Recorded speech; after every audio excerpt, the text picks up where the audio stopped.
My name's Kelley Fox. I am 32 years old. I am living in London currently, but from America. I spent the previous 12 years in LA. I've been in London for coming up on 2 years in May. And yeah, a little bit more, I guess. I don't like to introduce myself by my profession because I find that to be um, pretty boxed in a lot of ways because I think I'm a lot more than just what I do. So, but we'll go into that anyways. So, I work in the music industry. I've worked in different facets of the music industry for the last 12 years of my life. Um, Previous to that, grew up in Arizona. Moved to LA when I was 18 years old, so really got thrown into the ringer very quickly. And then moved to London at 30 years old. And I'm still working in music, but I have a very passionate and dedicated interest in psychology. And I definitely see myself going in a direction of potentially working in psychology as maybe a therapist and doing that for the music industry because I do think that there is a massive void and lack of that within music as we're seeing just with various artists dropping out of festivals or not being able to go on tours or just a general really big need for that. And especially for young or up and coming artists that, have been just thrown into the limelight and don't really know how to handle it. I find it to be a very similar fashion to when, we go to high school or we go to college and then we're just thrown out into the adult world with like little to no guidance when it comes to, doing our taxes or doing these things. I Oh yeah. think in the artist world or even the songwriter producer or even in the executives world, you get thrown into these positions and we tend to talk about imposter syndrome quite a lot within our industry. And I think that that imposter syndrome can really bleed into so many parts of our lives if we don't have a good grasp of who we are and a good support system or even just a good sense of just inner knowing and peace. So, yeah, I think that can definitely segue into many parts of our lives, whether it be jobs, relationships, home life, etc. So that's a very Absolutely. long-winded introduction, but there we go. You crushed it. I also think A, that is so needed, and B, you would be incredible at it. Thank you. People would be so lucky to have you with or without a degree. Thank Um, you. and that definitely does also bleed over into a little bit of what we're gonna talk about today, part of which being burnout. But I know that's not all we're gonna talk about today. Yes. But before we jump into it, I have to preface this conversation and just tell everyone how we know each other Please. because it like you changed my life in ways. Like I don't know if you realize that, but I get asked all the time like, "Alana, how did you interview the Jonas Brothers? How did you do this with the Jonas Brothers? Like how do they know who you are?" Like literally because of Kelley. Like it That's all so goes back nice.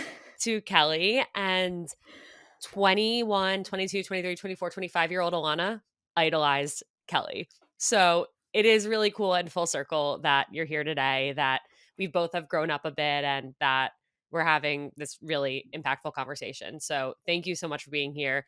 Thank you for everything you did back then, everything you're doing now. And I'm honored to have you. Well, I, for one, am so blown away that you just said that. So thank you. It genuinely means so much to me. And I'm honored to be here. So thank you for having me on again. Um, but no, I mean, just to jump into what you just said, I feel like when I saw, just for context, the whole Jonas Brothers thing, we started off making essentially like the top Nick Jonas fans. And we went through probably, I think, 500, 600, 700, God, thousands of entries for this. And people had to either make videos or make content or whatever it was to just show their creativity within, the fandom side of things. And when I saw your video, I was just like, can I cuss on here? Is that okay? Yes. Okay. I was like, she's fucking got it. Like, there's something that I cannot like deny about this. There was something that I was like, cool. There's just no doubt in my mind that you were going to do this. And I think I told you this off mic, but I just think you're going to be such a powerhouse within this. And seeing what you've done from Hinge to your own podcast to the content that you make online, I find it all incredibly brave and vulnerable, and things that, you know, I admire, but I don't think I could even do myself. So I love watching it. And like I said, I love watching your journey from that point to now, even here. So it's great. We could probably spend this entire episode just, like, going back and forth complimenting each other and not knowing how to accept the compliments. But no, thank you. That all means so much, and yeah, I mean, you mentioned imposter syndrome earlier, and I think you, choosing me gave me so much confidence and gave me so much hope, and especially at a time where I felt really lost in my job, I felt really lost in the world, and, like, this was like, wow, like, somebody sees that I have potential, that I am capable of, like, way more than just, like, sitting at this desk, and, um, yeah, I don't know if you know this, how much of a battle it was for me of, like, do I move to LA and, like, go for it? Hmm. Like, I think we actually texted about that like ages ago, and we were kind of just going back and forth on specifically that. And I think it's, from the imposter syndrome to like making really big decisions that could change the course of your life.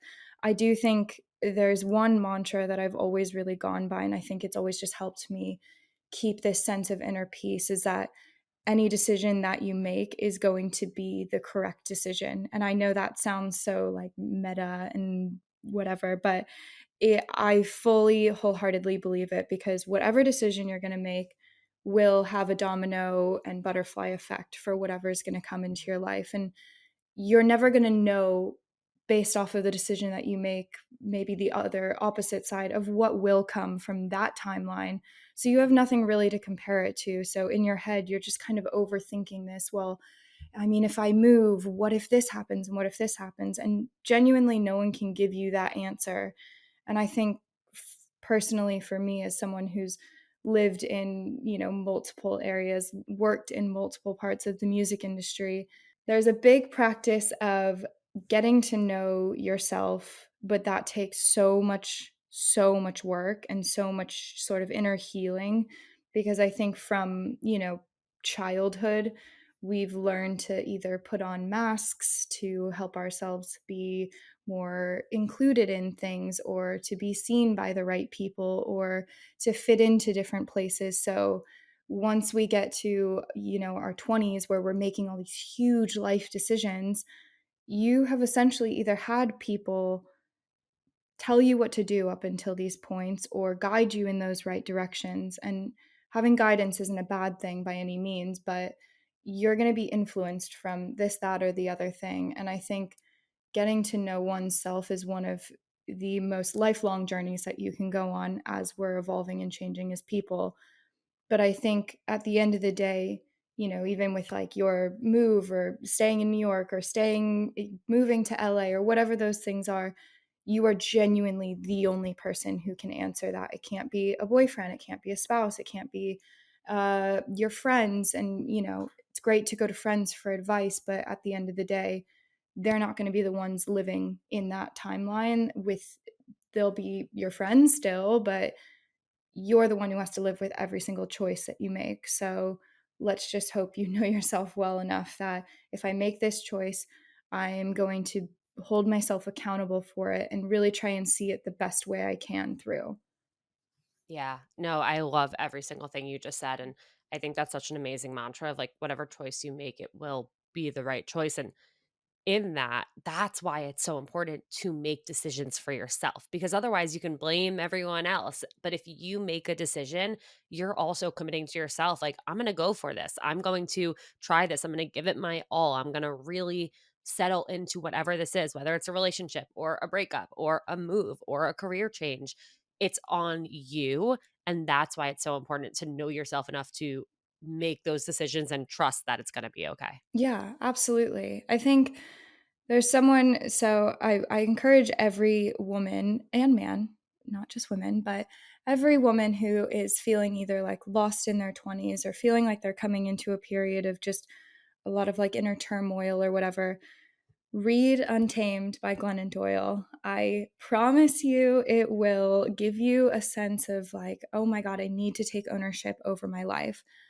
And I think, she says something in there, and I'll probably butcher this, but she says, every time you're given a chance between disappointing someone else and disappointing yourself, your duty is to disappoint that someone else. Your job throughout your entire life is to disappoint as many people as it takes to avoid disappointing yourself.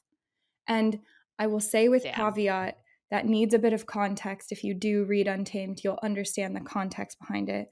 But I think when people do share quotes without context, it leads people to go, oh, perfect. I can make this fit my narrative of I can be selfish and not hold myself accountable for and not be empathetic for other people. And I'm not saying lose your empathy for other people, but it's more of just really try not to be a people pleaser in the sense Yeah. of just trying to make everyone comfortable, and then you leave situations, relationships, etc., completely drained, completely feeling like you've given so much of yourself and you have nothing left to give back to yourself at the end of the day.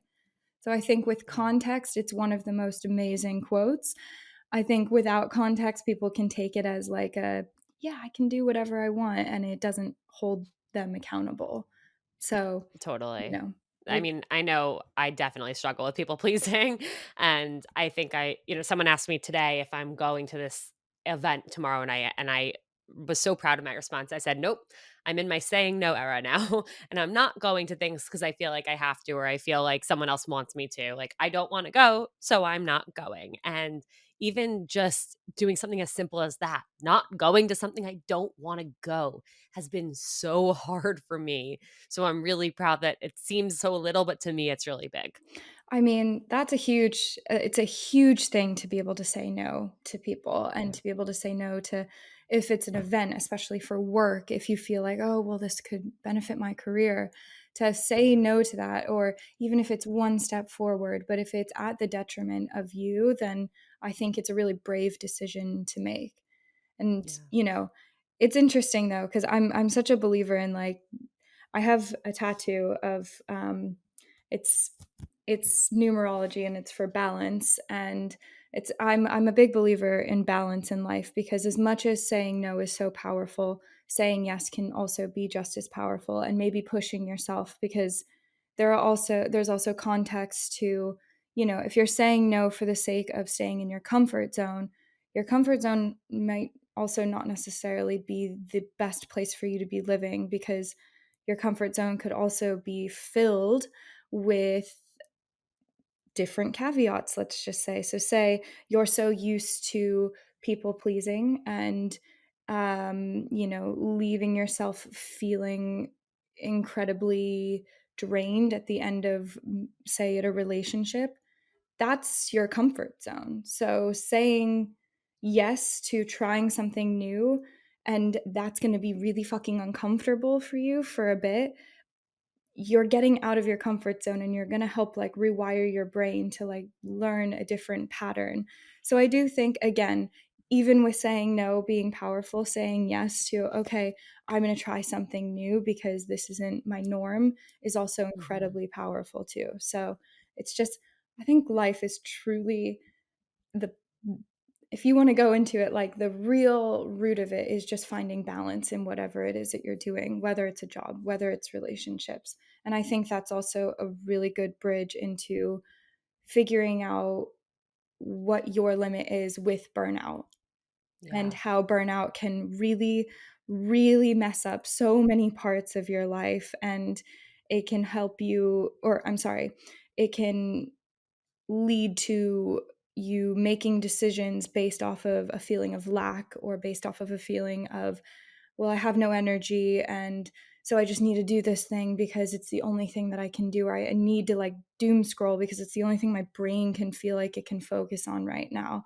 when in reality, those things are just ultimately sometimes healthy, ultimately pretty unhealthy because they're just really quick dopamine hits and they're giving a lot of instant gratification, which isn't a long term like pleasurable thing. Not to get like super Andrew Huberman-y right now, but I do believe in a lot of those techniques. Like the things that you don't want to do are the things that are initially going to benefit you in the long term, whether it's okay, shit, I have to get up at 6 a.m. to go for a run because, I know that getting my day started that way will help me so much more and it's going to make me feel better, which then, if I'm giving that to myself at the very start of the day, you can be better for other people. And it's not to do it to be better for other people, but I do believe that we do, as people, think very much as a collective. We feel as a collective. We should be based in community. And in our day and age, the sense of community does feel very lost. Sorry, I feel like I Mhm. just went on 6 different tangents, but I that's all. I literally in my head, I'm thinking like, "Oh my god, Kelley needs a podcast." Oh god, I don't think another white girl with a microphone would be good for anyone. But this white girl with the microphone. I think there are so many amazingly educated and much more well-spoken people than I who can go into topics that ultimately help educate me and make me feel like I'm learning and growing as a person. And if my podcast is just talking to friends the way that we're talking right now, so be it. I think that's good enough for me too. So, Well, don't sell yourself short because I'm already like, "Oh my god, this is so good." Like, you're just, like, on fire right now. I love it. thanks. Um, yeah, I mean, I know I've experienced burnout in every single aspect of my life, whether it be dating, whether it be burnout from my job, or even, like, you know, I went off on my own. I stopped working for somebody else, and then suddenly I was like, "Wait, I'm still burnt out. Like, I'm still having bad work days. I'm still having days where I don't wake up so excited to work." I thought that would go away once I, created a job that I loved. But if you're just going and going and going like you're on a hamster wheel, no matter how much you love your job, no matter how much you love traveling, no matter how much you love dating or whatever it is, you probably will get burnt out. And it can be such a shock to the system that, like you said, like you could end up doing things that seem right in the moment, but are long term like detrimental. Even last week, I remember waking up, it was Monday morning, and I was like, I cannot fathom doing work right now. And I have so much to do. And I had the longest to do list ever. And all I wanted to do was like not do it. But I was like, well, I have to get my work done. And 2 hours went by and I didn't cross off one thing because I couldn't focus on anything. And I texted Jake, I'm like, I don't know what to do. I have so much to do. I don't feel good right now. And he was like, oh, Anna, just stop. Just take the day off. Mhm. Like, just rest, close your eyes, watch a show, go for a walk because you fighting through this right now isn't helping either. No, not at all. I mean, he's absolutely right, by the way. Rest is Yeah. just as productive because at the end of the day, we have to treat our brains as part of our body. And I think we tend to forget that, which sounds really odd.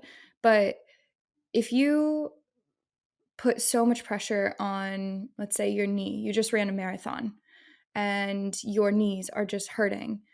Monday comes around and, oh, your routine is to go for a 5K. And you're like, damn, my knees are inflamed and this is going to really hurt if I run on them. But I was told I have to get my run in. No. It, it's no different than if you have a physical injury, if your brain is so overloaded that you essentially went into a freeze state where you're like, I can't fathom doing anything. That is your nervous system and your body telling you, stop. Stop Yeah. doing it. Just rest for a bit because ultimately, even the work that you're going to do, it might not even be up to the standard that you feel like you can get it up to. let your brain rest, because it's not even just your brain, it's your nervous system controls everything. And I'm not saying, I think there's been a lot of like therapy talk about like, you know, regulating the nervous system. Regulating the nervous system isn't about getting yourself to a state where you're just like everything is calm and peaceful and amazing at all times, because we don't operate in a system in our world. Our economy doesn't operate to our benefit at this point. Our nervous systems are in disarray because of the system that we are in at the current moment. I mean, I would say you and I are probably very privileged in our, we have lovely places that we live in, very expensive cities, yet not to compare bads to bads, but there are people who are probably always in disarray and still have to work, and it doesn't make it any it doesn't make it good. Mhm. It's not an excuse for us to go, well, they have it worse, so we have to work anyways. I think it's unfortunately a bit of a systemic problem that the entire world right now kind of feels like they're in disarray, kind of feels like they're burnt out, like Yeah. they can't keep going. Um, and I just think it's important conversations to have, because it isn't just, you've got a lot of work and you love your job. And at the end of the day, I don't think anyone dreams of working all day. Maybe like a hustle culture alpha male podcasters, but like, come on. They enjoy their days off too. Like anyone who tells you that, like, I love my job 24/7, like, what are they running from, really? What are they trying to Right. cover up? What emotions are they not wanting to face? Because if they just stopped and took a second to rest, what would come up for them? What would Mhm. come up if we all just took the time to sit with ourselves for 10, 20 minutes a day? Or if we stopped working for a bit, what would happen? I mean, look at what happened over COVID. Look at Yeah. how the world went into just like absolute craziness from that. And I do think that there is something to it. I think even in a, sorry, not to go into like that, but like post COVID era, so many things have changed, whether it's the way that we work, whether it's the prices of everything, whether it's the way that we've dated. Like I think going into the dating app thing, and how backwards they've all become. They all started off with a really good mission, and it's even that it's turned it into the Amazon of dating. I feel like you can go on and something gets serious with someone after 3 months, which is normally the rule. 3 months is when someone can hold the mask up for as long as they can. And guess what? They get so anxious that they have to end things because they haven't faced their own fears of intimacy and connection. So, oh, but you can just go on your phone and grab a new person and get that instant gratification back yet again, because it's a lot easier to do that than to put in the work to make a relationship work, or to put in the work to make a true partnership and commitment work. So again, I think there are systems that were built to convenience us that are now, we're going to see the long-term effects of it really inconveniencing us in much Yeah. larger scales. I know you recently got out of a relationship. Yes. What has your experience been like with dating since then? Or if you haven't gotten back out there yet before that relationship, like what has your Kelly's dating app, dating life been like? Yeah, so I mean, I guess I can take it back a little further, because I got out of a pretty serious 2-year relationship. I was, had to take my time to heal. I will say I'm a very, very sensitive soul. It takes a lot for me to heal. I experience grief very, very deeply within me. So dating just like wasn't even on my mind. It like actually repulsed me in a way, just because I needed to focus in on myself, and I didn't want to get that void filled just with another warm body. I don't find Mhm. that fulfilling. So I needed to like get back to me and give back to myself. So I went through that process. I ended up, coming to London that summer, met someone. I thought, okay, cool. This summer, I'm going to just try and have fun and maybe do something different because grief brought up a lot of the things that for me, I realized that I suppressed down for a long time, which, the breakup brought up a lot of that just from the grief and from the heartbreak itself, which I think was an amazing lesson in itself. It really kind of, I think when you go through a heartbreak, it just breaks you down to like your absolute most vulnerable. But I also think that gives you a really good building ground to go off of. Um, it essentially starts you from square one. It's like getting fired from a job. You're like, where do I go from here? And that in itself can also bring tons of grief and tons of trauma. Um, I don't wish it upon anyone. I genuinely think, heartbreak and the loss of a loved one, which heartbreak is also the loss of a loved one, is one of the hardest experiences that we go through as human beings. Um, and I don't wish it for either side because it's not easy for the person doing the breaking up or the person being broken up with. Then again, there are ways to do the There are breaking up better with ways. that are Yes. kinder, that most people don't get to experience. But on that, sorry, back to the story. Got to London, summer. I was like, you know what? It's time for me to like turn a new leaf. I want to have fun. I'll get back on the dating apps. We'll give it a try. It's been, 2 years I haven't had to do this. So like, you know, we'll give it a try.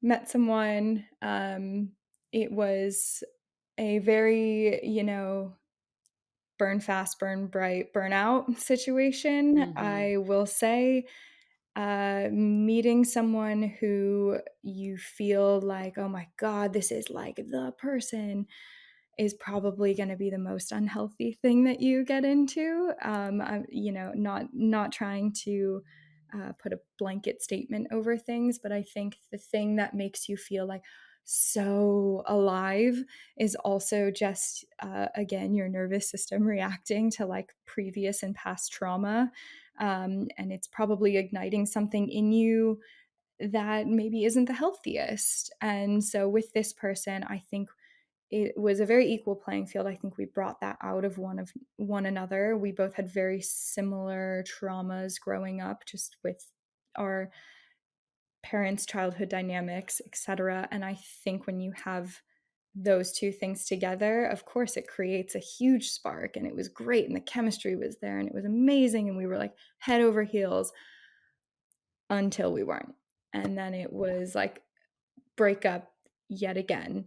It was like tumultuous and just as heartbreaking. And I think, to be honest, that 2 month head over heels like summer romance took me longer to get over than my long-term relationship, which has its That own set. happens. Oh I know, and that's happened to me, and I hear people all the time being like, "Oh, well, it was only 2 months, like, I should get over it, like, it shouldn't hurt this much, it's yeah, embarrassing." Like, no, it's not because, like you said, when it starts so intense, those situations are the ones where you lose yourself in them, totally. and so when it's over, suddenly, you're not just like, "Why did I lose this person?" But you're like, "Who am I without them?" Mm. It's also, you don't get to see it through for what it was, whereas, Yeah. my 2-year relationship, we saw the good, bad, the ugly in one another. Of course, that was its own set of grievings and whatnot, but you're almost grieving this idea of a person that you thought you were Yeah. building a future with in your head. And so I took a very long break after that. I was like, I'm good. I'm good. I would like go on a few things here or there, and I just like didn't feel like I really connected with anyone.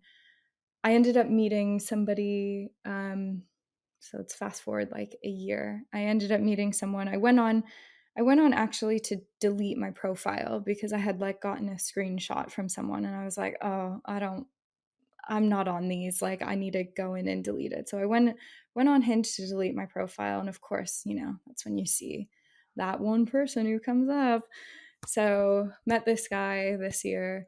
Um I thought it was great, like super to me similar value sets based off of conversations, similar ideas of what we wanted for the future. We're both, in our 30s. That was something that for me it was like, okay, I'm not just going to like I'm not a teenager anymore. I'm not dating for the sake of like, you know, not not like dating to get married, but like I'm not sat here being like, let's just have a good time and see what happens. I was dating Right, with you wanna meet intention. somebody to who could potentially Yeah. be your partner. Yeah, yeah, yeah, and build a future with, and I find when women say that, it's always like, "Whoa, whoa," like, "Just take it easy," and it's like, yeah, sure, there are gonna be aspects of it that at the beginning I wasn't first date, like, "Right, so, how many children do you want to have?" And, what's your five-year plan?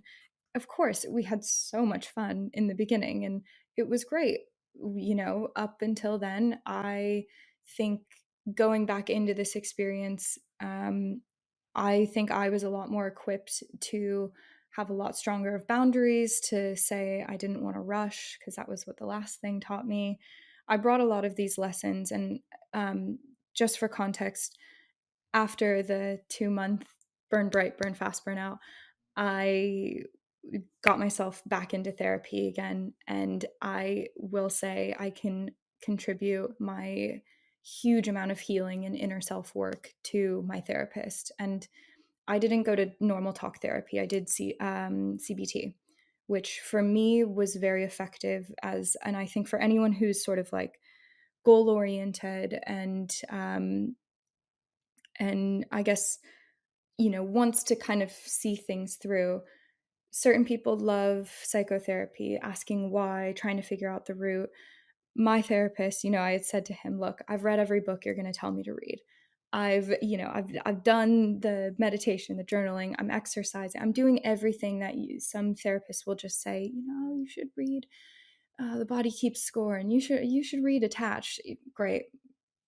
We'll Been get there, into done the that, we'll, check. we'll get into the attachment theory later, but with that, I think he really helped me work from being, I would say, a very insecurely, anxiously attached person into a very securely attached person. Um, and I think that's the issue with now the attachment theory, is that people kind of wear it as a badge of honor, and just Mhm. are like, "Well, I'm anxiously attached or I'm avoidant," and it's like, no, no, no, no, no. It's a sliding scale, and you can also the whole point of it is that you're meant to heal and get into a place where you are secure. And yes, the other things might flare up as they do. That's very human, but you learn the tools of the trade to get yourself regulated and get yourself to a place where you can have a healthy relationship. And so for me, I, had learned a lot of that. I wanted to bring that into my next relationship, and I did. And I was actually very, really proud of myself for the way that I went into this relationship and handled it. And it was great. It was great. It was great until um it came time to have the conversation. Um, for me, I'm very big about just like open communication and checking in. And I brought up, hey, let's. How do you feel about how things are going? That's really all I said. Not like, so what are we? Because I don't No, like giving that power away. I want to know how someone's feeling, and if they're feeling like, oh, I like this, but I'm not really looking for something serious. Great, there's my answer. I can yeah. choose to take that information and do what I will with it. Um, and so we had made things official, and a week later, Oh, he no. freaked out. Yeah, you can say that. Um, and was like, I spoke to my colleagues. Never go to your colleagues for a relationship. That's Okay. one. Spoke to my colleagues, um, And, I've just been like feeling really anxious lately. And I was like, okay, well, two things already. And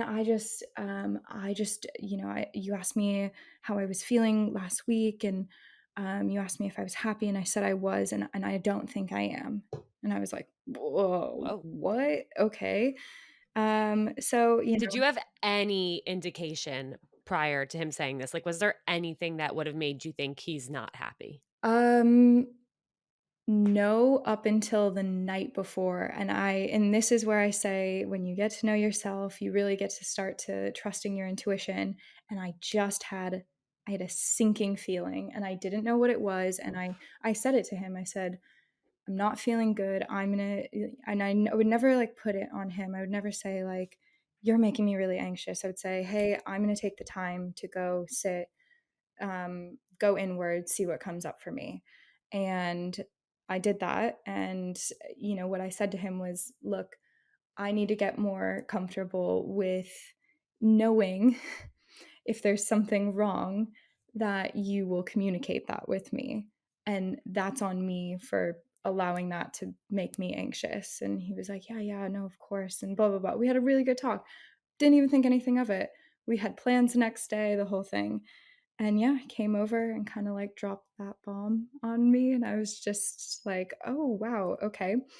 It was obviously a very, I won't go into too many details just to spare like the privacy of the other person, but like it, it got to a point where I think when somebody mentions their anxiety about getting into a relationship, all I can really do is equate that back to somebody feeling really anxious within themselves. And what's the easiest thing to do when you're feeling anxious is you need to just get yourself back to baseline, and whatever you need to do to get that out, you will cut out. Like, Yeah. and I think, especially, I'll just say it, a lot of English men are incredibly suppressed with their emotions if they're not raised within a really like healthy and emotionally open family dynamic where they can talk about those things without feeling shame. um, and I think when that anxiety comes up, you have to be able to differentiate it. Is it is it properly because, oh, this isn't the right relationship, or is this my anxiety about me taking a larger step into a deeper commitment? Or, if it isn't right, talk to your partner about that. Don't just say this isn't right and blah blah blah blah, because I think that's just kind of taking the easy way out to make yourself feel relief, and then you leave the other person feeling, you know, or you leave them just with a lot of grief to deal with at the end of the day. And again, I don't want to blanket statement anyone. This was just my own personal experience with it, but I do find that, like I said, we do tend to think as a collective in a lot of ways. And I've listened to many a podcast. I will say, like, Jillian Turecki's podcast was like an absolute godsend for me in the post breakup, because of the fact that there was one specific episode exactly on this, like exactly on the, is it right or is it my anxiety? And that was essentially what Yeah. my ex had said to me, is I just don't feel like it's right, and is this the right thing? And I said to him, look, there is no such thing as the right person, right partner. They're not going to come in and you're just going to be like, oh, I'm sweat off better. my I'm forehead. healed. Oh my Everything is god, perfect. Yeah. everything's great. There's going to be so many things that come up. And look, don't get me wrong, maybe I wasn't the right person for him, but I do think that there are so many nuances to every relationship, and so many things that you can communicate if you are trying to be in a healthy relationship that you could have done to not get it to that point. Like, I'll just Mhm. say to all the men out there, don't ask somebody to be in a committed relationship with you and then freak out and change your mind a week later. Yeah. You're allowed to say you're not ready. Yeah, You're allowed to say, "Let me think about it." You're allowed to say, like, where things are going, "I'm not entirely sure how I feel, like, let's check in next week, next yeah, month." You're allowed to not be ready, but it's better to communicate that than to convince yourself that you're ready if you're not. yeah. It's also I think it's a nod to people being people pleasers in this day and age and not wanting to disappoint other people. But again, that disappointment for me at that stage would have been way better than me kind of flipping my mindset into, cool, okay, I am in a relationship now. Granted, it Mhm. wasn't obviously that long, but it was when you play emotional whiplash with somebody like that, I just find it a bit unkind and Yeah. frankly a bit cruel. So just don't do it, you know? Yeah, Yeah. like you So said, it's okay to not be ready. Just don't say that you are and, bring someone else down with you at the end of the day. yeah. And because also I hate to, like, say this and put this on you, but I imagine that no matter how much healing you do, it's still gonna be 10 times as terrifying next time you get into a relationship with somebody Oh, yeah. because you're gonna fear this happening again. Yes, there's definitely part of that. I think that that kind of tends to lean itself into that sort of anxiously attached feeling of you've learned abandonment from a young Mhm. age and that's what you take into because that's what the attachment theory is based on is childhood and Childhood. experiences within that. And you learn to get that validation from other people. And I think there are aspects of at least when I go into the next relationship, I do know they are not that person. I cannot put that on the next person. I don't think it's fair because if somebody did that to me, I would do my best like I did in previous relationships to say, "Look, I can hold space for you to do your own healing and see that I'm not that person." But ultimately, Mhm.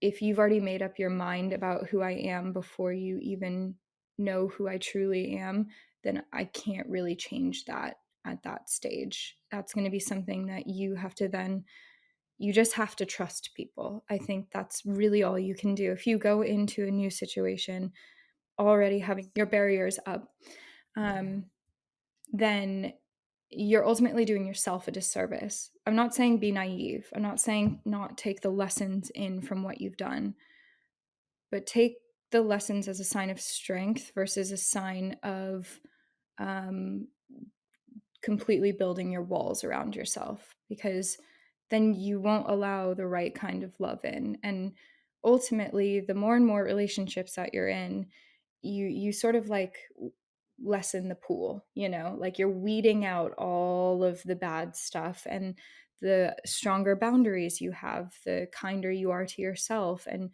you won't allow those things in because ultimately letting someone in who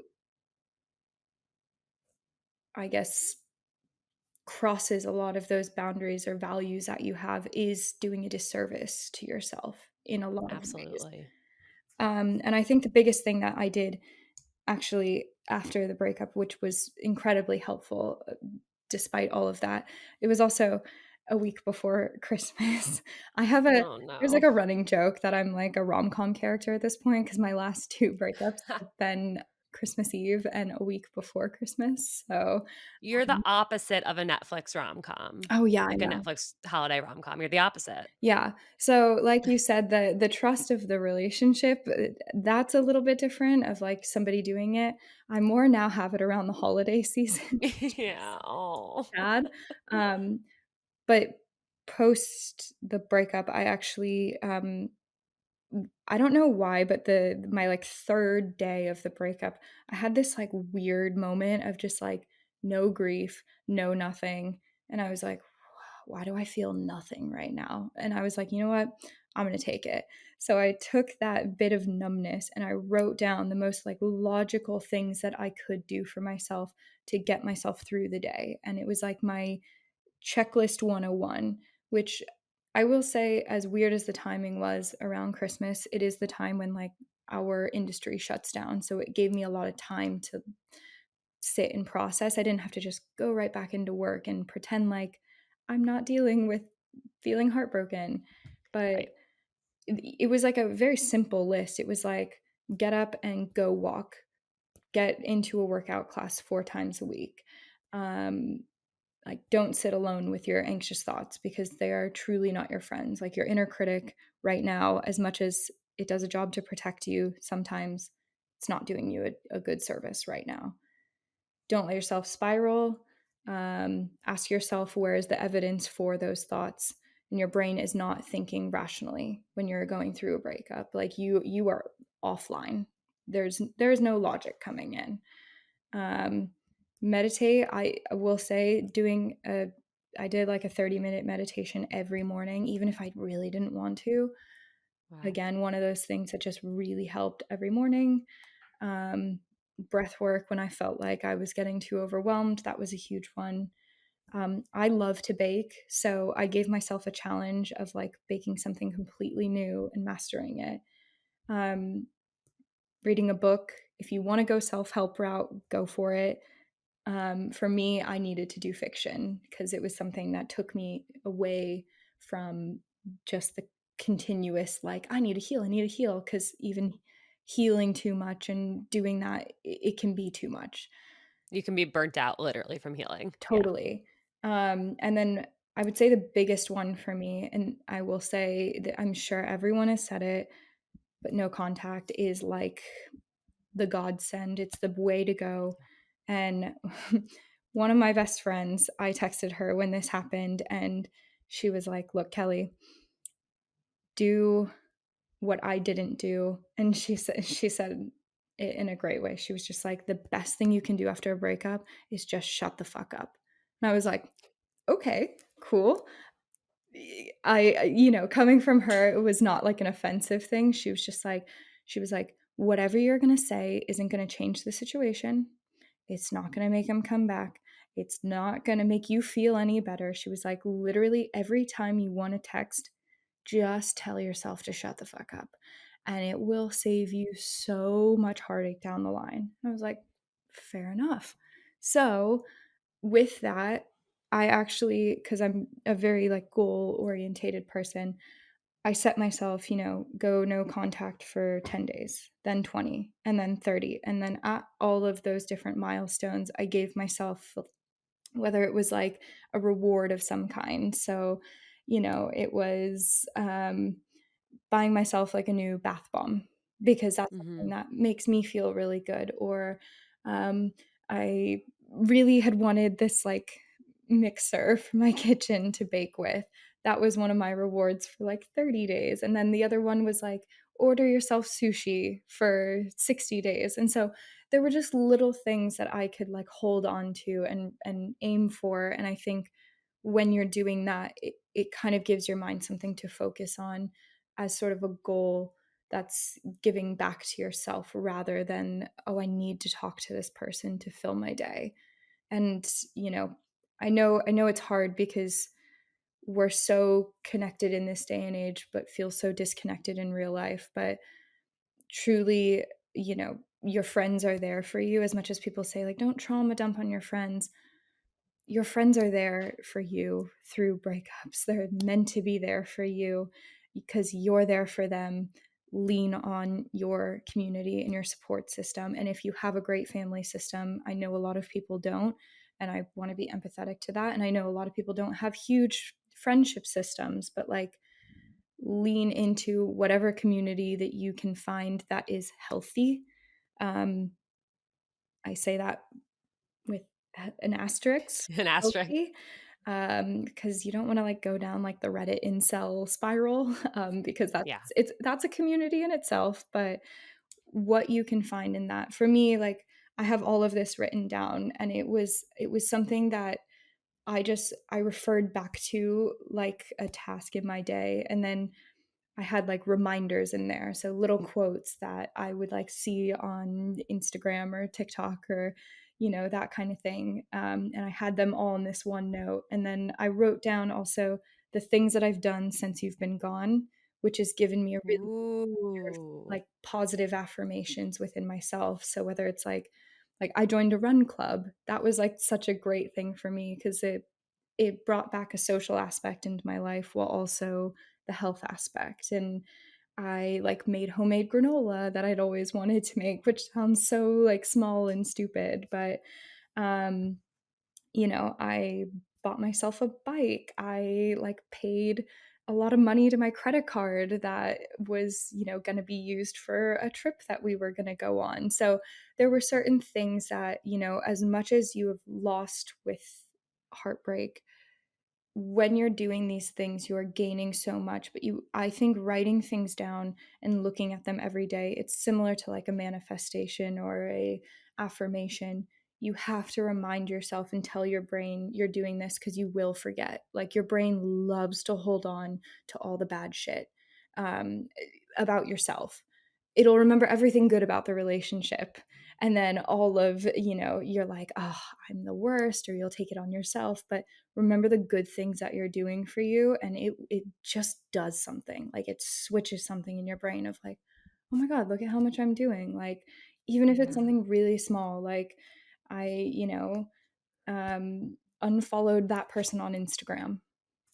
That's huge. That's huge. It's not tiny. It's Yeah, huge. It's yeah, massive. like And I love that there is a list in front of you of things you can do. Like one of the things I noticed on your list was like don't spiral. And like okay, but how do you not spiral? Well, if you're looking at that list, you can go for a walk, you can meditate, you can go for a bike ride, you can go do a run, you can go to a workout class, you can find a new recipe. Like there are so many things to do, but unless you're looking at it, you might feel trapped in this situation where there's nothing you can do to feel 0.01% better. But when you have it written down, you realize, oh, here's a menu of things that make me feel good. yes, it's Let's pick a literally la a carte. heartbreak menu. That's the best way Yeah, to put it, and I think kind of what you were saying about, like, the 1% better. None of this is gonna be like, "Oh my god, in 10 days, I am healed because this made me 50% better this day." No, you're gonna feel like shit, and you have to let yourself feel like shit. None of this is to avoid your feelings.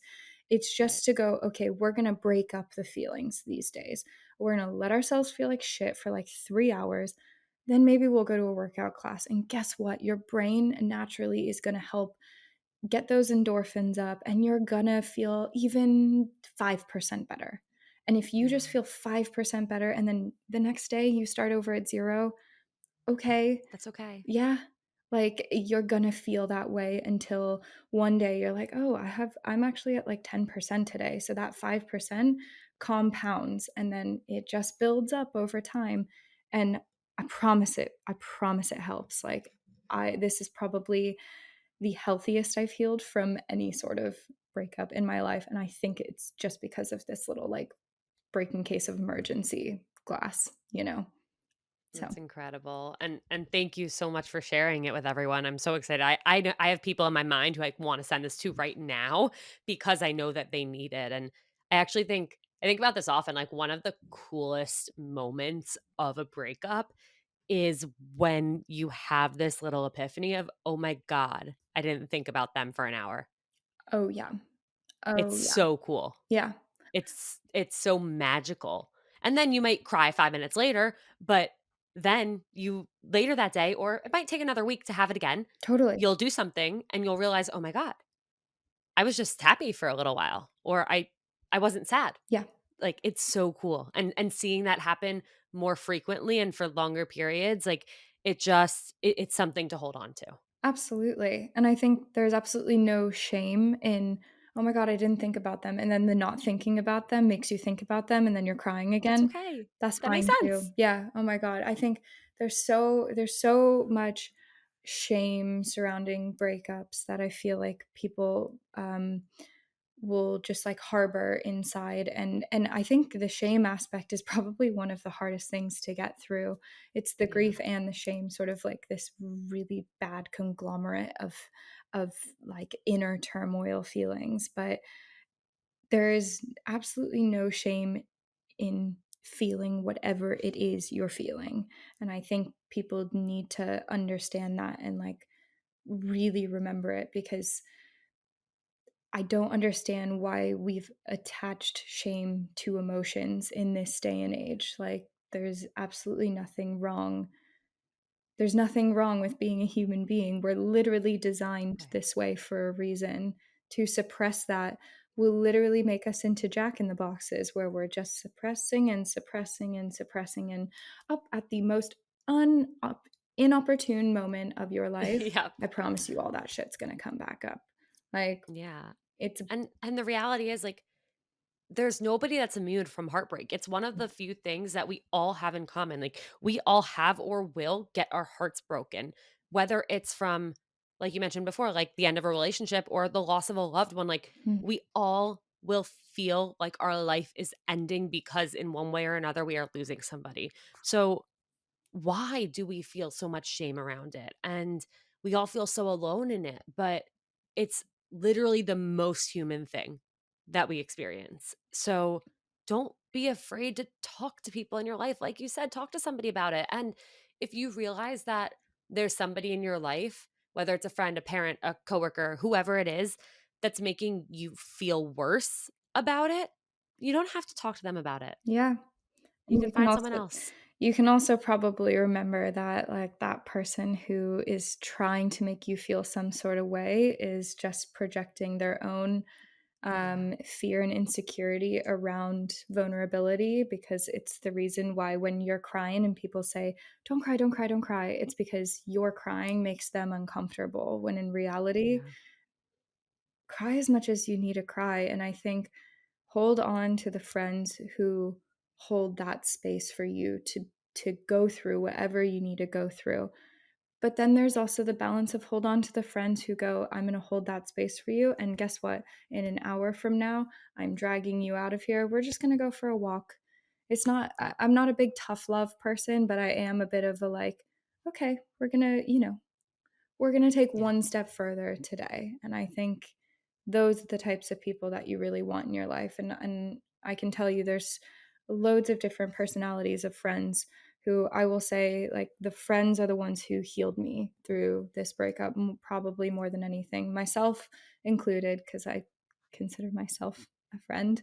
I Um, love that. yeah, but More like, people should. yeah, we should. I think, and it's not to get all like preachy, self-lovey, because I think there's again, a big stigma around the feeling of feeling like you can't be loved until you fully love yourself, and self-love is a lifelong journey, because as we Yeah. both know, we're evolving into new people every year, every month, every experience is changing us as people. So thinking that you're going to be like, right, I've reached the peak of self-love, I'm ready, I'm it's just good. I love myself. I'm healed. yeah, Healing's also a lifelong journey. Like absolutely. all of these It's things. unrealistic to think that, Yeah. "Oh, once I get here, then I will experience love. Once I get here, then I'll experience happiness." And Yeah. also remembering that even those things, all of it's fleeting, which you can see as a good thing or you can see as a bad thing. Happiness is fleeting, but so is heartbreak. And joy is fleeting, but so is disappointment. Yeah. It's maybe that's where meditation has been such a huge thing for me, because seeing in the span of 30 minutes how many thoughts come in and out of your head, even that I think is fascinating. So getting to kind of view your emotions as just that, they're emotions. You're not sadness as much as we all love Inside Out. Like, you're not sadness, you're not anger, you're not these things. You can have also multitudes of different emotions, and learning what those are and being able to name them and being able to sit with them and get comfortable with them actually kind of makes you appreciate them more as well. And being able to go, wow, I can really feel this, and you feel it without shame is one of like the greatest gifts that you can give yourself at that point. Yeah. I couldn't agree more. Ugh, this has been incredible and insightful and inspiring and hopeful. So thank you so Thank much. you. I'm sure we I could do have probably chat for like hours about Oh, this. oh no, we will. Like there is so much more that we like could talk about and will talk about. So definitely a part 2 coming soon. But Yay. before we close out, I have one question that is my favorite question to ask, Okay. and it's how we end every episode, and that is, what is the best piece of dating or relationship advice you've ever received or have to give? Ooh, this is a great question. I have two pieces. So these are two things that I think really resonated with me as far as the things I found online, so I'm not gonna say this is, like, coming from my head and, It's okay. my knowledge. These are things that other very smart people have said, and they felt like they really resonated with me. But the first one being open up to love.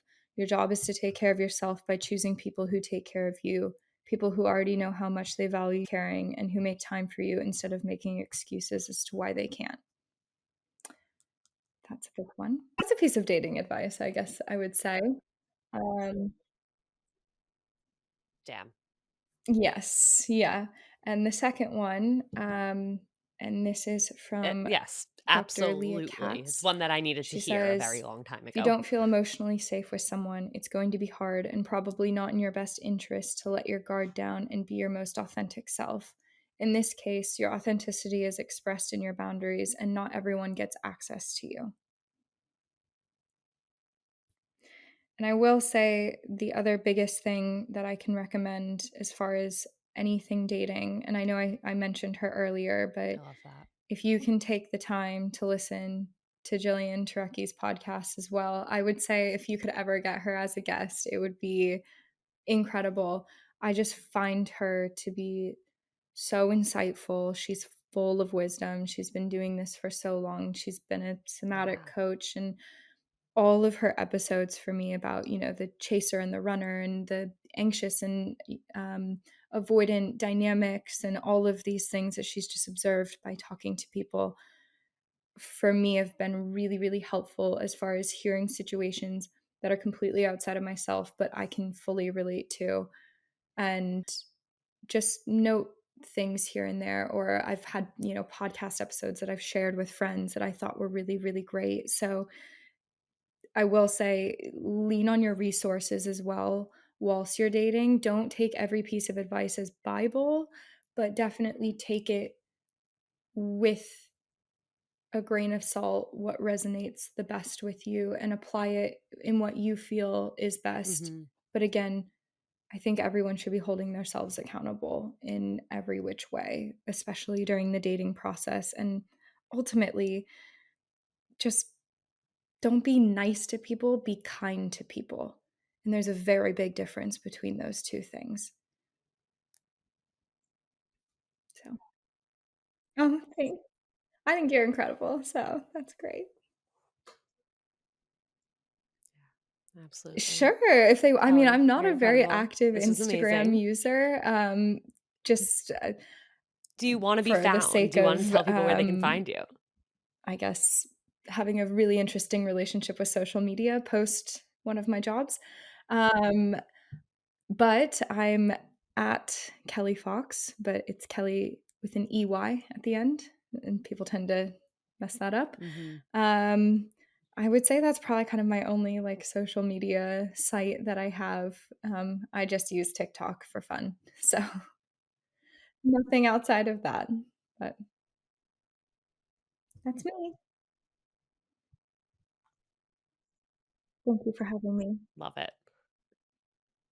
Alright, at Kelley Fox, if you Thank wanna you. find I her. I appreciate Kelley, thank you you so spending the much. This was time incredible, chatting and with I'm me, so, and, so appreciative of everything that I you hope shared, and I know everyone can everyone take what has gotten so much resonates out of and this. leave the rest.